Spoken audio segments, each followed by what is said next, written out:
प्रेमाची गोष्ट या मालिकेच्या 29 एप्रिलच्या एपिसोडच्या भागामध्ये मित्रांनो आपल्याला असं पाहायला मिळणार आहे की आता सागरने आता कार्तिकचा खरा चेहरा हे सगळ्यांसमोर आणलेला असतो. आता मुक्ताला घरी आणण्यासाठी तिचं पूर्णपणे सईच्या हाताने तिचं वेलकमसुद्धा करत असतो आणि आता मुक्ताने त्याला घरी आणलेलं असते.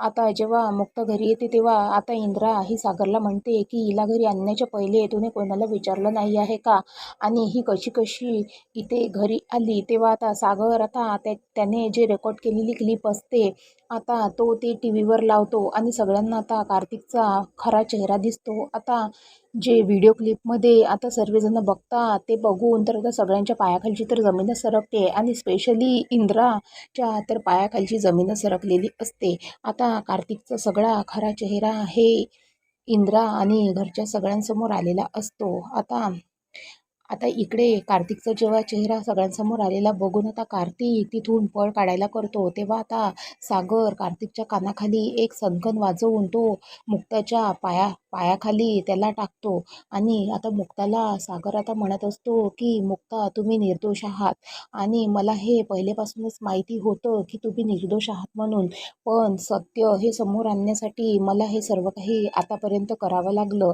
असं म्हणून तो मुक्ताला आता समजावून सांगत असतो.